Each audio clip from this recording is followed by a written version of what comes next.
अली दे सिर्फ घर विच पैदा होने वाले ना अल्लाह दा फजल है।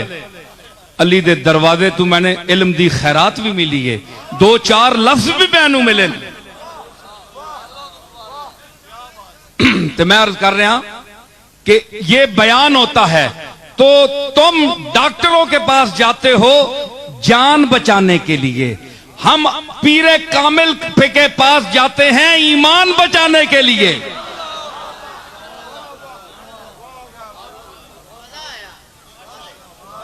है जी, जान बचाने के लिए शिरक नहीं है, ईमान बचाने के लिए शिरक है। तो शिरक का ताल्लुक ही तो ईमान से है। तो हम शिरक से बचने के लिए गौस पाक को मानते हैं, गौस पाक को अपना पीर मानते हैं। मैं पीर मानता हूं गौस पाक को, मेरे तमाम पीर भाई बैठे हैं, जहां जहां भी है, जहां कोई आवाज जा रही है, वो सब अपने आप को गौस पाक शेख अब्दुल कादिर जिलानी का मुरीद समझे। आमीन, हाथ उठाएं सारे।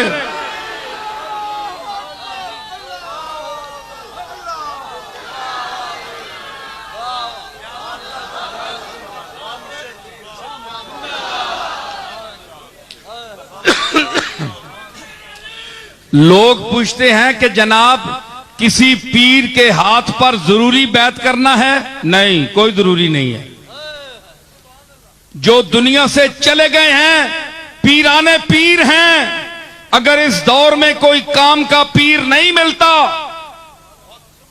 अगर लुटेरे मिलते हैं, अगर लूटने वाले मिलते हैं, तो जाओ गौस पाक के दरवाजे को खटखटाओ।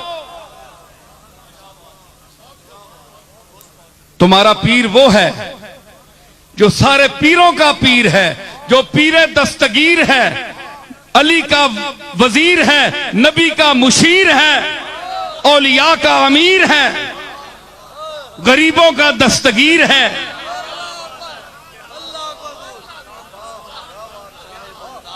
जिसने फतूहुल गैब के खुतबे दिए, शिर्क को मिटाया, बिदअत को मिटाया, बंदे को पकड़ के अल्लाह के दरवाजे पर लाया और खुद को कहा मैं कुछ भी नहीं हूं, बहुत कुछ होने के बावजूद अपने मालिक के सामने जबीने नयाज रगड़ी, सजदे किए, कायमुल लैल था, साइमुद दहर था, तज़किया बातिन करने वाला, एहतिसाबे जात का दर्स देने वाला, गरीब तलबा की खिदमत करने वाला, उनको दरवाजे तक पहुंचाने वाला, रुखसत करने वाला, अमीरों के साथ ताज्जुज बरतने वाला, शाहाने वक्त हाजिरी की इजाजत चाहें तो गौस पाक कहें मेरे पास वक्त नहीं है, मेरे पास वक्त नहीं है, दरवाजा बंद कर दो। मदरसे का गरीब तालिब इल्म आए तो जा रहे हैं तो गौस पाक उठकर खड़े हो जाएं और उनको उसको गले लगाएं, उसकी खिदमत करें। ये वो गौस पाक हैं, समझ आई? उसके मुरीद हो जाओ, उसके अकीदे को अपनाओ। सिर्फ 11वीं ना खाओ, सिर्फ 11वीं ना खाओ। आजकल वो भी गौस पाक को मानते हैं, दावा करते हैं, जिन्होंने गौस पाक की तालीम को कभी नहीं देखा, फतूहुल गैब का दरसे तौहीद नहीं पढ़ा, और 11वीं मनाते हैं, हलवे खाते हैं, पैसे बटोरते हैं। गौस पाक को 11वीं के लिए इस्तेमाल ना करो, उसका नाम कैश ना करो, चाहे उसकी कोई औलाद है या उसका कोई मानने वाला है। जो औलाद है उसको मैं कह रहा हूं कि उसका ये दादा बहुत बड़ा दादा है, बहुत बड़ा पीर है, ये रसूलों का वजीर है, रसूलों की नियाबत में काम करने वाला है। वही मिजाज है जो रसूल का मिजाज है। पता है, औलिया अल्लाह की तारीख उठाकर देखो, कोई लाओ ऐसा माई का लाल, गुदड़ी का लाल, फातिमा का लाल, कि कमली वाले के जिस्म अकदस पर भी मक्खी नहीं बैठती थी और पीराने पीर के जिस्म पर भी मक्खी नहीं बैठती थी।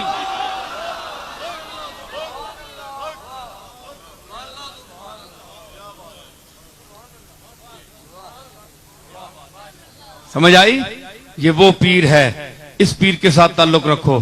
कोई जरूरत नहीं किसी पीर का मुरीद होने की, मेरे भी ना हो, मैं अपना भी कह रहा हूं। अगर तुम्हारा दिल नहीं चाहता तो ना हो, अगर बैत तोड़ना चाहते हो तो मेरी बैत तोड़ दो, लेकिन गौस पाक के दरवाजे को न छोड़ना।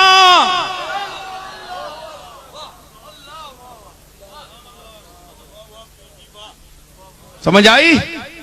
तुम्हारा जहां जी चाहे बैत करो, लेकिन उस ऐसे शेख की बैत जरूर करना जिसकी बात सुनकर तुम्हारे दिल में गुदाज पैदा हो, है जी, अल्लाह की तरफ इनाबत पैदा हो, अंदर दर्द की कोई चिंगारी पैदा हो, जिसकी बात सुनकर तुम्हारे दिल में मस्ती आ जाए, तुम्हारा जहन वज्द करने लगे। ऐसे पीर को जरूर अपनाना, उसके साथ ताल्लुक रखना। मैं अपनी बात नहीं कर रहा हूं, मुझे बेशक छोड़ दो, मैं इस काबिल भी नहीं हूं, लेकिन याद रखना, तुम जो मुझे मिल रहे हो या जो भी मुझे मिलता है, मेरी कोई शक्ल नहीं, मैं इस काबिल नहीं हूं, मैं अपने मालिक का आजिज बंदा हूं, आजिज बंदा हूं। याद रखिए कि वो मालिक जिसको मेरी तरफ भेजेगा वो मेरे पास पहुंच कर रहेगा, वो फिर रुक नहीं सकता। अगर कोई आता है तो मैं मालिक का करम समझता हूं, मुझ में कोई खूबी नहीं है। समझ आई? तो अगर मुझसे तुम्हें शिर्क का दर्स मिले, अगर मैं बातें कह रहा हूं जो तुम्हें समझ ना आए या तुम्हारा दिल तस्लीम ना करे, तो तुम कहो कि नसीरुद्दीन तुम्हारी बातों में सच नहीं है। सच की दलील क्या है कि सच्ची बात दिल में उतरती है, ज़हन कबूल करता है। बताओ, अल्लाह को हाजिर नाजिर समझकर बताओ, डिंगे वालों हाथ उठाकर बताओ, मेरी बातें दिल में उतरी कि नहीं उतरी? मैंने दुरुस्त कहा, सच कहा? देखे जी, इतनी मखलूक हाथ उठा रही है। मैं अपनी तरफ आपको नहीं खींच रहा, मैं अल्लाह की तरफ खींच रहा हूं। उधर जाएं, आए, अगर मुझे कोई रास्ता पता है, कोई बात पता है, तो मैं आपको बताऊंगा कि मालिक को मनाने का यह तरीका है, रसूलुल्लाह की दरगाह में जाने का यह तरीका है, कमली वाले के पास हाजिरी के ये आदाब हैं। मैं तो बताने वाला हूं, मैं मंजिल नहीं हूं, मैं तो निशाने मंजिल हूं।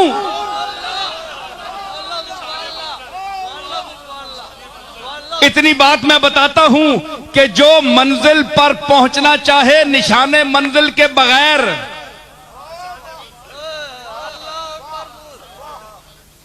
निशाने मंजिल ए मील जेड़े लगे होने, इन्हां तू बगैर जेड़ा पहुंचे बड़ा मुश्किल है। नवा आदमी जेड़ा डिंगे आवे ना, उसा जब तक मीला ना पता ना होवे कि कितने मील रह गए ते है कितने मील, है कितने मील, तो वो क्या करेगा? उसके लिए निशाने मंजिल जरूरी है, मील जरूरी है कि नहीं? बोलो, सारे बोलो, जरूरी है। तो इस डिंगे की मंजिल के लिए निशाने मंजिल जरूरी है। तो अल्लाह जिसका ना कोई अव्वल है ना कोई आखिर है, न जिसके लिए मकान है न जमान है, न जेहत है न तरफ है, ना नशेब है न फराज है, ना यमीन है न शिमाल है, बेमंजिल है बेमकान है, कायनात का ये कारवान उसकी तरफ रवां है। तो उस बेजिहत बेमंजिल का क्या कोई निशान जरूरी नहीं है? उसके निशान कौन है? नबी। उसके निशान कौन है? बोले, नबी। बेनिशान के निशान कौन है? नबी। बेमकान के मकान कौन है? नबी। बेसूरत की सूरत कौन है? नबी। बेरंग का रंग कौन है? नबी।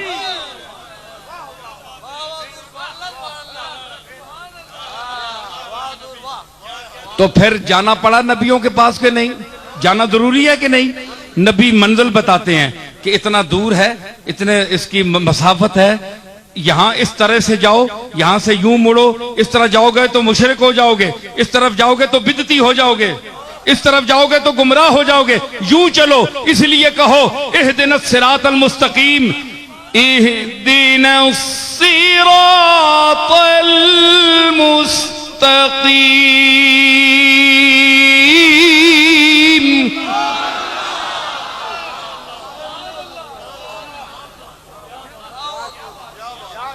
मंजिल की तरफ रवाना हो तो कहो, हाथ बांध कर कहो, इय्याका नअबुदु व इय्याका नस्तईन।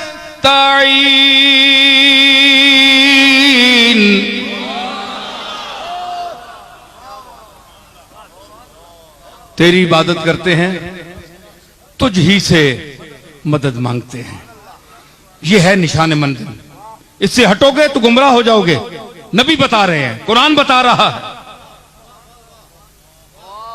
फिर क्या अर्ज करो, इहदिनस सिरातल मुस्तकीम।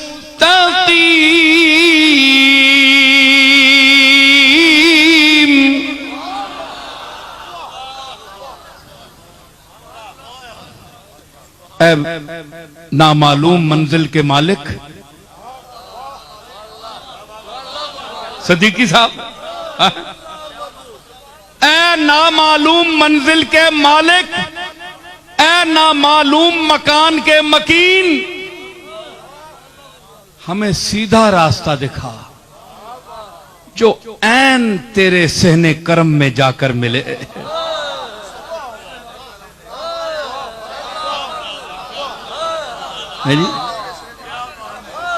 इहदिनस सिरातल मुस्तकीम।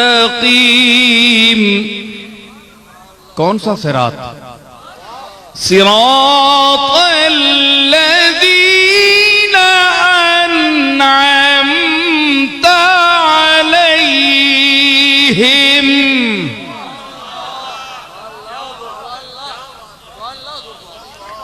जो तेरे हिदायत याफ्ता लोग हैं, जिनको तूने मंजिल आशना किया है, उनका हमें रास्ता दिखा।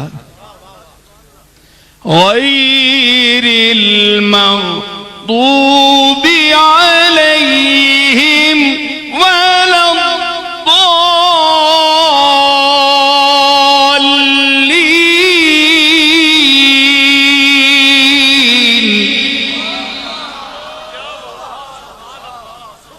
जिन पर तूने गजब किया है और जो गुमराह हैं, उनकी तरफ हमें न भेजना, बल्कि फउलाइका मअल्लज़ीना अनअमल्लाहु अलैहिम मिनन नबिय्यीना वस्सिद्दीकीना वश्शुहदाए वस्सालिहीन का रास्ता दिखाना।